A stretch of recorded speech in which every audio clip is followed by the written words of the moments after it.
পরিমল ব্যানার্জিকে বলার জন্য অনুরোধ করছি। নমস্কার। প্রথমেই আজকের একটা বিশেষ পরিস্থিতিতে রাজ্য পার্শ্ব শিক্ষক সমন্বয় সমিতি এই যে লাইভ প্রোগ্রাম রেখেছেন তার জন্য আমরা বঞ্চিত প্ল্যাটফর্মের পক্ষ থেকে বঞ্চিত পার্শ্ব শিক্ষক প্ল্যাটফর্মের পক্ষ থেকে ধন্যবাদ জানাচ্ছি। এবং রাজ্যের যে সমস্ত পার্শ্ব শিক্ষক শিক্ষিকা এই মুহূর্তে আমাদের বক্তব্য শুনছেন বা পরেও শুনবেন, সবাইকেই ধন্যবাদ জানাচ্ছি। খুব গুরুত্বপূর্ণ সময় এবং গুরুত্বপূর্ণ আলোচনা ইতিমধ্যে অলোকদা করেছেন এবং শুরুতে নিশ্চিতভাবে শামীমদা বলেছেন, আমি একটু পরে ঢুকেছি। একটা বিশেষ পরিস্থিতিতে আমরা লাইভে আসতে বাধ্য হলাম। একটা পার্শ্ব শিক্ষক আন্দোলন একটা নতুন বাঁকে এখন উপস্থিত। 20 বছর চরম জীবন যন্ত্রণা নিয়ে আমরা কাজ করছি, শুধুমাত্র নিজেদের দাবি দাওয়া নিয়ে, নিজেদের বাঁচার কথাই এতদিন আমরা বলছিলাম। কিন্তু বর্তমান পরিস্থিতিতে আমরা সবাই উপলব্ধি করছি যে বাকি শিক্ষা ব্যবস্থাটা খুব ভালো চলছে, শুধু পার্শ্ব শিক্ষকরা যন্ত্রণায় আছে সেটা না।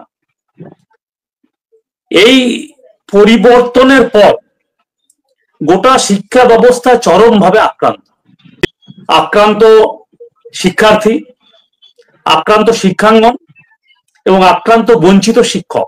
বঞ্চিত শিক্ষক মানে পার্শ্ব শিক্ষক, বিশেষকে এমএসকে শিক্ষক, শিক্ষা কর্মী বৃন্দ, সবটাই, সমগ্র শিক্ষার সাথে যুক্ত সবটাই।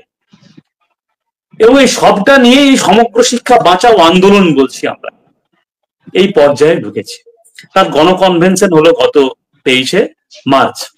জাস্টিস অশোক গাঙ্গুলি অধ্যাপক বা রাজ্যের একটা নতুন আক্রান্ত যারা, তাদের যে একটা মুখ, অম্বিকেশ মহাপাত্র, বিভিন্ন শিক্ষক সংগঠনের নেতৃত্ব সবাই এসে পার্শ্ব শিক্ষকরা এই যে ভাবনাটা আমরা ভেবেছি যে গোটা সমগ্র শিক্ষা ব্যবস্থাকে আক্রমণ করা হচ্ছে এবং এই আক্রমণ কেন্দ্রীভূত করছে সরকাররা, এবং সেখানে আমাদের রাজ্য সরকারও আছে, কেন্দ্রের সরকারও আছে। এই বিষয়টা এখন সামনে আসছে। ছাত্র কমছে, মাধ্যমিক উচ্চ মাধ্যমিক পরীক্ষার্থী কমছে, শিক্ষক খুব দুর্নীতিপরায়ণ শিক্ষক নিয়োগ হচ্ছে, যারা সাদা খাতা শিক্ষক হিসাবে পরিচিত, যারা শিক্ষা ব্যবস্থাটার ধারাবাহিক বা 12টা বাজানোর কাজে যুক্ত ছিল, আজকে একটা প্রেক্ষাপটে তাদের চাকরি চলে গেছে। কিছু নিশ্চিতভাবে যোগ্য মানুষজন ছিলেন, সব যোগ্যরাই অযোগ্য এবং অযোগ্যরাই যোগ্য এটা না বললেও কিছু মানুষজন এখানে ছিলেন যারা পরিস্থিতির শিকার আছে। একটার পর একটা স্কুল বন্ধ হচ্ছে, 8000 এর ওপর স্কুল বন্ধ, এসএসকে এমএসকে বন্ধ হচ্ছে, উঠে যাচ্ছে এসআই অফিস গুলো, উঠে যাওয়ার একটা জোগাড়। ডিজিটাল এডুকেশন চালুর দিকে যাচ্ছে সরকার, তাতে গরিব ঘরের ছেলেমেয়েরা যে কতটা পড়ার সুযোগ পাবে আগামী দিনে খুব মুশকিল। গোটা ব্যবস্থাটাকে প্রাইভেটের দিকে নিয়ে যাওয়ার দিকে নিয়ে যাচ্ছে। এই গোটা বিষয়টা আমরা সামনে এনেছি এবং বলতে দ্বিধা নেই, কেন্দ্র সরকার যে জাতীয় শিক্ষানীতি নিয়েছে সেই নীতির ফলে এই গোটা ব্যবস্থাটা ধ্বংসের দিকে যাচ্ছে। এবং আমাদের প্যারা টিচার যে নিয়োগও হয়েছিল, যে স্থায়ী করা যাবে না, সব অস্থায়ী থাকবে, এই দৃষ্টিভঙ্গির থেকে সেই দৃষ্টিভঙ্গিটা বাড়ছে। দেখুন, শুধু আজ প্যারা টিচার না, সব ক্ষেত্রে অস্থায়ী শিক্ষক নিয়োগের বিষয়টা আসছে। এবং এমন গল্পও শোনা যাচ্ছে, এই 26,000 যাদের চাকরি গেল, মিস্টার অভিজিৎ গঙ্গোপাধ্যায় প্রাক্তন বিচারপতি, তিনি বলেছিলেন তাদেরকে প্যারা টিচারের স্ট্যাটাস দেওয়া হবে, এরকম গল্প তুলছে, তাদের কোনো প্যারা টিচারের স্ট্যাটাস দেওয়া হবে। প্যারা টিচারের স্ট্যাটাস কি আমরা বুঝি, আমরা সেই ভুক্তভোগী। তাহলে এই প্রেক্ষাপটে যখন আমরা সমগ্র শিক্ষা ব্যবস্থাটাকে রক্ষা এবং জনগণের বিরুদ্ধেই যে সমগ্র শিক্ষা ব্যবস্থার উপর আক্রমণ, এবং ওই যে যত বেশি পড়ে তত বেশি জানে তত কম মানে, এই যে মন্ত্র হীরক রাজার, দেশের যে রাজা হীরক রাজা ছিল, সেই মন্ত্রটা আমাদের জনসমাজেও যে একটা গেঁথে দেওয়া, লেখাপড়া করে যে গাড়ি চাপা পড়ে সেবা অনাহারে মরে, সে যে মন্ত্রগুলো ছিল বিষাক্ত, সেগুলোকে আবার নিয়ে আসা হচ্ছে। এই বিষয়টা সামনে আনা আমাদের অপরাধ। তাই এই বিষয়টাকে আড়াল করতেই এগুলো আমার ব্যক্তিগতভাবে মনে হচ্ছে ষড়যন্ত্র। আবার দেখেছি জয়েন্ট ফোরাম যখন তৈরি, আমরা যে 4টা সংগঠন ধারাবাহিক প্যারা টিচারের জন্য লড়াই করছি, কেউ গ্রুপ সিডির থেকে যাতে বেশি মাইনে পায় তার জন্য, কেউ সমবেতন বা স্থায়ীকরণ পায় তার জন্য, কেউ গ্রেড পে ব্যান্ড, এক কথায় যে যাই বলি, মূল হচ্ছে প্যারা টিচারদের জীবনমানের উন্নতি এবং এই শিক্ষা ব্যবস্থাটায় রক্ষা। এই সবকটা সংগঠন একসাথে যৌথভাবে জড়ো হয়ে আমরা বঞ্চিত পার্শ্ব শিক্ষক এই যে প্ল্যাটফর্ম আমরা তৈরি করি। এখানে এই বঞ্চিত শব্দটা অনেকের আপত্তি, বিশেষ করে সরকারি যারা শাসক সংগঠনের সাথে যুক্ত, তারা এই বঞ্চিত নামটা তাদের হজম হচ্ছিল। তার জন্য এই নামটাকে আড়াল করার জন্য তারা জয়েন্ট ফোরাম তৈরি করবে, এই আমরা প্যারা টিচার্স জয়েন্ট ফোরাম বা জয়েন্ট ফোরাম অফ প্যারা টিচার্স, এটাকে আড়াল করার জন্য। এবং তারা একটা গুরুত্বপূর্ণ সময়, যখন অক্টোবর, নভেম্বর, ডিসেম্বর একটা ভালো আন্দোলনের সময়, খুব সহজ, আমরা যে এই এপ্রিল মাসে, মে মাসে আন্দোলনের ডাক দিয়েছি, খুব কঠিন, প্রচন্ড গরম, প্যারা টিচারদের জীবনের উত্তপ্ত অবস্থা এতটাই কঠিন যে আমরা এই গরমও আন্দোলনের সিদ্ধান্ত গ্রহণ করেছি। তো সেই বঞ্চনা শব্দটা, বঞ্চিত শব্দটাকে আড়াল করার জন্য এটার একটা চক্রান্তই ছিল জয়েন্ট ফোরামের নাম তৈরি করা, এবং সে মুখোশ খুব দ্রুত খুলে গেছে। এবং আমরা জানতাম যে তারা এটা করবে না, শেষ পর্যন্ত লড়াইয়ে থাকবে না, বিশ্বাসঘাতকতা করে পার্শ্ব শিক্ষকদের সাথে। আমরা গেছিলাম, আমরা না গেলে আপনারা সবাই মনে করতেন যে আমরা পার্শ্ব শিক্ষকদের ঐক্যবদ্ধ আন্দোলনের পক্ষে নেই। এবং আমাদের এটাও আলোচনা, বোঝাপড়া, যে সব রং ভুলে কাউকে আসতে হবে না। যার যা রং আছে, যা ধর্মমত আছে, যা বর্ণমত আছে, যা রাজনৈতিক বিশ্বাস আছে, সব থেকেই 7টা রং একসাথে আমরা ঐক্যবদ্ধ হয়ে আমরা বঞ্চিত পার্শ্ব শিক্ষক কর্মের ব্যানারে প্যারা টিচারদের জীবনমানের উন্নতি, শিক্ষাকর্মগুলোকে রক্ষা করার ব্যাপার এবং শিক্ষার্থীদের যাতে শিক্ষার অধিকার রক্ষা থাকে তার জন্য আন্দোলনটা করে থাকি। তাহলে দুটো জায়গাতে, একটা হচ্ছে সমগ্র শিক্ষা বাঁচাও আন্দোলনের মাধ্যমে যে গোটা সমগ্র শিক্ষা ব্যবস্থাটাই আক্রান্ত, যে সর্বশিক্ষার অধিকার ছিল, সবার শিক্ষার অধিকার ছিল, সেই ব্যবস্থাটা আক্রান্ত হচ্ছে জাতীয় শিক্ষানীতির ফলে। আর আমরা বঞ্চিত এই রাজ্যে এই ব্যবস্থাটা সবার চোখের সামনে উঠছে, সবার কাছে প্রচারে যাচ্ছে, এটা যাতে প্রচারে না আসে। যেমন জয়েন্ট ফোরাম হলো, আজকে আবার হঠাৎ করে এক ব্যক্তির মনে হয়েছে হঠাৎ 7, 8, 9 একটা আন্দোলন করে দেওয়া দরকার, একটা কর্মবিরতি করে দেওয়া দরকার, হঠাৎ ঘোষণা করেছে। আসলে যে কোনো অস্ত্র যদি আমরা ভুলভাবে ব্যবহার করি, সে অস্ত্র ভোতা হয়।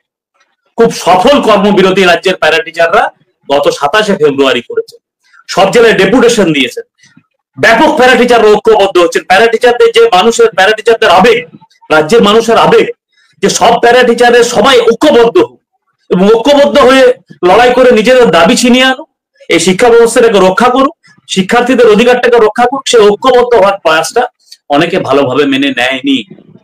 যারা ধর্মের নামে বিভাজন চায়, জাতের নামে বিভাজন চায়, সেরকম একটা শক্তি সব জায়গাতে আছে।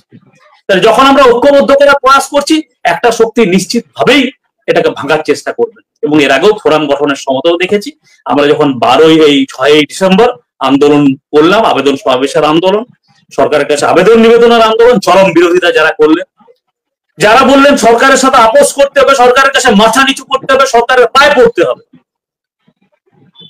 আবেদন সমাবেশ করে সরকারের বিরুদ্ধে পথে নেমে, রাস্তায় নেমে আন্দোলন করাটা সরকার খারাপ চোখে দেখবে। যিনি করতেন তিনি আজকে এই আন্দোলনের ডাক দিয়ে এই দ্বিচারিতাটাকে ঘৃণা করি, এবং এই দ্বিচারিতা আজকের রাজ্যের পার্শ্ব শিক্ষকরা চিনে গেছে।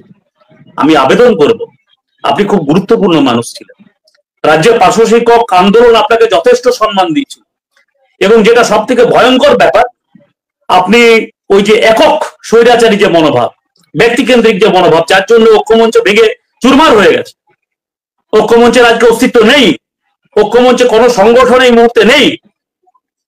আজকে সেই মানুষের আবেগ নিয়ে, পার্শ্ব শিক্ষকদের আবেগ নিয়ে যে বিভ্রান্তির সৃষ্টি করেছেন, এবং আমাদের যে কর্মবিরতি ভবিষ্যতে ধর্মঘট করা হতে পারে, তার যে অস্ত্রের শান, সেই শানটাকে ভোতা করছেন এবং ক্ষতিগ্রস্ত করছেন প্যারা টিচার মুভমেন্টকে।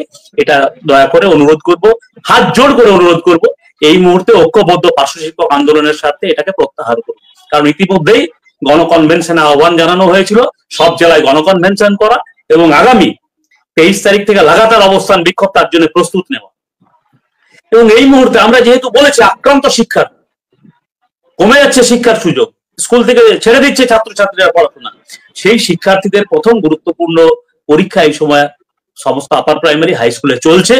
এই সময় যদি কর্মবিরতি করি, সেটা আমাদের শিক্ষার্থীর স্বার্থের পক্ষে চরম বিরোধী বলেই মনে করি। তাই এই সময়ে এই কর্মবিরতি যারা আহ্বান করেছেন, খুব কম অংশের পার্শ্ব শিক্ষক হয়তো অংশগ্রহণ করবেন, তারা আন্তরিকভাবে লড়াইটা করতে চান, তারা নিজেদের সমস্যা, আমাদের পার্শ্ব শিক্ষকদের সমস্যা নিয়ে খুব আন্তরিক, কিন্তু বিভ্রান্ত হবেন। এবং এই আমাদের আন্দোলন যদি দ্বিধাবিভক্ত হয়, সব থেকে লাভ যে শাসক শ্রেণী, যে শাসক সংগঠন বা যে শাসক আমাদের রাজ্যের শিক্ষা ব্যবস্থাটাকে ধ্বংস করতে চাইছে, প্যারা টিচারদের চরম শত্রু মনে করে, তারা উৎসাহিত হবে এবং তারা আনন্দিত হবে এবং তারা খুব বলতে গেলে নখ বাজাবে প্যারা টিচারদের এই যদি বিভক্ত হয়ে যায় প্যারা টিচার আন্দোলন। তার জন্য যে কয়েকদিন আগেই শাসক সংগঠনের সভাপতির সাথে একসুরে কথা বলছিল আন্দোলনের বিরুদ্ধে, সে আজকে হঠাৎ করে যখন তার কথা সুর পাল্টাচ্ছে, সবটা ভালোভাবে যে মনে হচ্ছে যে খুব যুক্তিপূর্ণ, এটা আমরা মনে করতে পারছি না। তাই আমরা বিনম্র হাত জোড় করে অনুরোধ করছি এই মুহূর্তে এই আন্দোলন ঐক্যবদ্ধ আন্দোলনের সাথে আপনারা যদি চান প্যারা শিক্ষকদের সমস্যার সমাধান হোক, অবিলম্বে এই আন্দোলন থেকে, এই হঠকারী আন্দোলন থেকে, যেখানে ছাত্রছাত্রীদের সমস্যা তৈরি হবে, এই হঠকারী আন্দোলনের যে সিদ্ধান্ত গ্রহণ করেছেন এবং এই হোতা করার জন্য ঐক্যবদ্ধ আন্দোলনকে, তার থেকে সরে আসুন। দ্বিতীয় বিষয়। তৃতীয় বিষয় হচ্ছে রাজ্যে যে একটা দুর্নীতির ব্যাপক ব্যাপার, সব জায়গায় সর্বগ্রাসী দুর্নীতি, সে রেশনে হোক, স্বাস্থ্যে হোক, সব জায়গায় শিক্ষাক্ষেত্র ব্যাপক দুর্নীতি এই সরকার করে চলেছেন এবং সমগ্র শিক্ষা দপ্তরেও দুর্নীতি এই মুহূর্তে হচ্ছে। আমরা সেই বিষয়টাকে এই মুহূর্তে সামনে আনছি। প্যারা টিচারদের স্যালারি এই মুহূর্তে আপার প্রাইমারির 22 থেকে 23,000 টাকা প্রত্যেক মাসে চলছে। প্রাইমারির স্যালারি এই মুহূর্তে 13 থেকে 15,000 চলছে। তার একটা বড় অংশ আড়াল করে সেই টাকা চুরি করা হচ্ছে। ঠিক যেমন প্রধানমন্ত্রী আবাস যোজনা সেন্ট্রাল শেয়ারের টাকা দিয়ে ঘর দেওয়া হচ্ছিল, এতদিনে রাজ্যের শেয়ার দিয়ে আমরা মানে বাংলার আবাস যোজনা না কি নামে দেওয়া হচ্ছে, চুরি হচ্ছিল। যেমন সব ক্ষেত্রে সেন্ট্রাল শেয়ারের টাকা দিয়ে চালাচ্ছিল, রাজ্যের শেয়ার দিচ্ছিল না, এক্ষেত্রে চুরি হচ্ছে। এই বিষয়টা সামনে আনা হচ্ছে এবং এই সামনে আনার ফলে এই বিষয়ে তাদের অভ্যন্তরে চর্চাও শুরু হয়েছে কতটা বাড়ানো যায়। যে টাকা প্রতি মাসে চুরি করছে আমাদের 2019-20 সাল থেকে, সেই টাকা নিয়ে ভাবনা ভয় ঢুকেছে। এই এসপিডি, যে এসপিডি এই টাকা চুরি করছে, ভয় পাচ্ছে সে। যে এসপিডি কোটি কোটি টাকা খরচ করে, লক্ষ লক্ষ টাকা খরচ করে ইপিএফ এর যাতে নিয়োগ থেকে না পায়, এবং সেন্ট্রাল গভর্নমেন্ট, কেন্দ্রের সরকার আমাদের রাজ্যের প্যারা টিচাররা যাতে ইপিএফ এর টাকা না পায় তার জন্য যে অর্ডার করেছে, তার বিরুদ্ধে যে বৃহত্তর আন্দোলন গড়ে উঠছে, সেটাকেও ভাঙতে চাইছে। এই সবটা মনে রেখেই আমরা আবেদন করছি, আগামী 8 তারিখ তো সামনেই এসছে।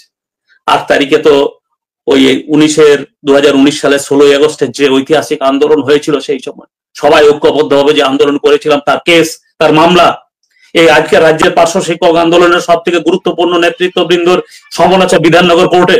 সেদিন আমরা সবাই যাব। কেন? সেদিন সব আলাপ আলোচনা করে আমরা ঐক্যবদ্ধভাবে আন্দোলন তো ঘোষণা করতে পারি। আমরা তার জন্যই আবেদন করছি। সেদিন তো যে মাননীয় নেতৃত্ব এই হঠকারী আন্দোলন ঘোষণা করেছেন, আন্দোলনকে বিভক্ত করার জন্য যে কর্মসূচি ঘোষণা করেছেন, সেদিন আলোচনা করুন, বলুন সবাই থাকবে, তারপরে ঘোষণা করুন। দয়া করে আবার অনুরোধ করছি, এই ঐক্যবদ্ধ পার্শ্ব শিক্ষক আন্দোলন যখন রাজ্যে গড়ে উঠছে, জমাট বাঁধছে, ধারা বাঁধছে, সেই সময়ে হঠকারী সিদ্ধান্ত নিয়ে রাজ্যের শাসক দলকে এই শিক্ষা ক্ষেত্রকে যে সর্বনাশ করার দিকে এগিয়ে নিয়ে যাচ্ছে, সেক্ষেত্রে সহযোগিতা করবেন না। অবিলম্বে আলোচনা করুন। আর হঠাৎ করে আপনি সিদ্ধান্ত ঘোষণার পরে বিভিন্ন নেতৃত্বকে ফোন করবেন, এককভাবে আপনার হঠাৎ ঘুম ভেঙেছে, আর তারা সবাই কোথাও আলাপ আলোচনা না করে সবাইকে সামিল হতে বলে দেবেন। ছাত্রছাত্রীদের অসুবিধায় বলে রাজ্যের আমাদের যে সহশিক্ষকদের আমরা পাশে চাইছি, বিভিন্ন শিক্ষক সংগঠন আমাদের পাশে দাঁড়াচ্ছে, প্রধান শিক্ষকরা কর্মবিরতিতে ব্যাপক আমাদের সমর্থন করেছে, সেই গোটা বিষয়টাকে মাথায় নিয়ে সব তছনছ করে দেওয়া, এই অসৎ উদ্দেশ্য কিন্তু রাজ্যের অধিকাংশ পার্শ্ব শিক্ষক মেনে নেবে না। নিশ্চিতভাবে কিছু অনুগামী মেনে নিতে পারেন। সবাইকে বলবো এই মুহূর্তে ত্রিধা বিভক্ত না হয়ে সবাই যে যা ভুল করছি, সে শাসক সংগঠন হোক, কেন্দ্রের শাসক সংগঠনের প্রতিনিধি হোক, ধর্মের নামে যারা বিভাজন চায়, জাতের নামে যারা বিভাজন চায়, সবাই এক জায়গায়। কারণ সবাই আক্রান্ত এখন। আমরা কে হিন্দু, কে মুসলমান, কে উঁচু বর্ণ, কে নিচু বর্ণ, কে এই পন্থী প্যারা টিচার, কে ওই পন্থী প্যারা টিচার, সবাই আক্রান্ত। কে এই পন্থী ছাত্র, কে ওই পন্থী পরিবারের ছাত্র, সবাই আক্রান্ত। তাই আসুন সবাই একজোট হওয়ার সময় হয়েছে। সব শ্রেণী এক শ্রেণী, দুনিয়ার পার্শ্ব শিক্ষক এক হোক, গোটা রাজ্যের পার্শ্ব শিক্ষক এক হোক, এই গোটা বিষয়টা সামনে আমরা আনতে চাইছি। আবার এটাও দেখেছি, দেখবেন প্রচার হচ্ছে বিভিন্ন সোশ্যাল মিডিয়ার মাধ্যমে, যে উত্তরপ্রদেশ 38,000 মাইনে, ঝাড়খণ্ড 35,000 মাইনে। ভুল। উত্তরপ্রদেশের যোগী আদিত্যনাথের সরকার 2013 সালের আগে প্যারা টিচারদের মাইনে ছিল সেখানে 3500। মুলায়ম সিং এর দল, তার ছেলে অখিলেশ যাদব মুখ্যমন্ত্রী হওয়ার পরে 35,000 টাকা মাইনে হয়। আবার 2017 সালে যোগী আদিত্যনাথ যেদিন বিজেপির মুখ্যমন্ত্রী ওখানে হয়, সেখানে সবার চাকরি বাতিল করে আবার কোন রকম এনায় এবং তার 10,000 টাকা মাইনে করে দেয়। এই প্রশ্নের উত্তর এই শুভেন্দু অধিকারী বা যারা ঘোষণা করেছেন বা কেন্দ্রের শাসক দল যারা আমাদের মাইনেটা বাড়াচ্ছেন না এবং বিভিন্ন রাজ্যকে যাতে প্যারা টিচারদের মাইনে না বাড়ে তার লিখিত অর্ডার দিচ্ছেন এবং সেন্ট্রাল গভর্নমেন্ট যা নির্দেশ দিয়েছে তাতে আপার প্রাইমারিদের ক্ষেত্রে উচ্চ প্রাথমিকের ক্ষেত্রে 20,000-এর বেশি সেন্ট্রাল শেয়ার দেবে না, তার মানে রাজ্য আপনারা মাইনে বাড়াবেন। এবং এই রাজ্য 2019 সালে মাইনে বাড়ানোর জন্য প্রস্তাব দিয়েছিল সেন্ট্রাল গভর্নমেন্ট, কেন্দ্রের সরকারের মানব সম্পদ দপ্তর, তখন এডুকেশন দপ্তর নামটা ছিল না, তারা বাড়বে না বলে লিখিত অর্ডার দিয়েছে। তার কপি আপনারা যে কোনো সময় দেখে নেবেন যে সমগ্র শিক্ষা দপ্তরের যে রিপোর্ট প্রজেক্ট অ্যাপ্রুভাল বোর্ডে, সেখানে সেই রিপোর্টটা আছে। এই গোটা বিষয়টা আড়াল করার জন্য এই বিষয়গুলা চক্রান্ত হচ্ছে। তাই আমরা বলছি সমগ্র শিক্ষা বাঁচাও আন্দোলন যেটা করা হচ্ছে সামগ্রিক স্বার্থে সবার ঐক্যবদ্ধ দরকার, সমস্ত শিক্ষক সংগঠনের দরকার, শিক্ষকদের দরকার, অভিভাবকদের দরকার, ছাত্রদের দরকার। এবং সরকার যদি মানবিক হয়, সরকার যদি নাগরিকদের স্বার্থের প্রতি দায়বদ্ধ হয়, তাহলে সরকারও এই সমগ্র শিক্ষা বাঁচাও আন্দোলনে সহযোগিতা করে পার্শ্ব শিক্ষকদের বাঁচতে দেবে। পার্শ্ব শিক্ষকদের আমাদের যে ন্যায্য অধিকার, অন্তত আমরা খুব কম চাইছি, আমরা সমবেতন চাইছি না। সুপ্রিম কোর্টের মাননীয় বিচারপতি বলেছেন আপনাদের সমবেতনের অধিকার আছে। সুপ্রিম কোর্ট রায় দিয়েছে যে অন্তত বেসিক স্যালারিটা সমবেতন হিসাবে পেতে পারি। আমরা এখনো স্থায়ীকরণের দাবি করছি না, আমরা ন্যূনতম অন্তত যে গ্রুপ সিডির যে মাইনে দিয়েছেন, চুক্তি ভিত্তিক যারা ড্রাইভারদের যাদের মাইনে দিয়েছেন, আইসিটি কর্মীদের যে মাইনে দিয়েছেন, সেই মাইনেটুকু দিন শিক্ষকদের, যে শিক্ষকরা এই শিক্ষা ব্যবস্থাটাকে ধরে রেখেছে। না হলে কিন্তু এই শিক্ষা ব্যবস্থাকে অচল করার কাজ আমরা নিশ্চিতভাবে করব। এবং সরকারের আরেকটা ঘটনার আমি তীব্র নিন্দা জানাচ্ছি আজকে। প্রাইমারি স্কুল, খুব বাচ্চা ছেলেরা যেখানে পড়ে, সেখানে মর্নিং স্কুল চালু হয়েছিল এপ্রিল থেকে, আবার সেটা হঠাৎ করে বিভিন্ন প্রাইমারি কাউন্সিল গ্রুপ ডে করছে যাতে সেই শিশুরা অসুস্থ হয়, যাতে সেই শিশুরা অসুস্থ হয়ে অজ্ঞান হয়ে যায়। এই ধরনের চরম অমানবিক একটা দৃষ্টিভঙ্গি নিয়ে যখন সরকার চলছে, সেই সময় যখন ঐক্যবদ্ধ থাকার দরকার, তখন এই ভাগার চেষ্টা যারা করছেন, এই ভাগার শক্তিকে, এই বিভাজনের শক্তিকে কখনোই মেনে নিতে পারি না। আমরা দৃঢ়তার সাথেই 23 তারিখ থেকে যে আন্দোলন, সেই আন্দোলনের দিকে নিয়ে যাওয়ার জন্য গোটায় জেলায় জেলায় গণকনভেনশনের কাজ শুরু করব। এবং 8 তারিখে ঐক্যবদ্ধভাবে আমরা বঞ্চিত পার্শ্ব শিক্ষক সহ এই প্ল্যাটফর্মে পজিটিভ দৃষ্টিভঙ্গিতে সত্যিকারের পার্শ্ব শিক্ষকদের স্বার্থে যারা যুক্ত হতে চান সবাইকে নিয়ে, যে শাসক হোক, লাল নীল সবুজ হলুদ গেরুয়া নীল সাদা যা আছে, সবাইকে এক করে নিয়ে এই লড়াইটা চাই। তাই এই হঠকারী সিদ্ধান্ত, এই আন্দোলনকে ভাঙার যে চক্রান্তকারী সিদ্ধান্ত বা আবেগ থেকে যদি এই সিদ্ধান্ত ভুল করে নিয়েছেন, এই সিদ্ধান্ত থেকে সরে এসে ঐক্যবদ্ধ থাকার আহ্বান জানাচ্ছি। আমি আমার প্রাথমিক যে বক্তব্য শেষ করছি।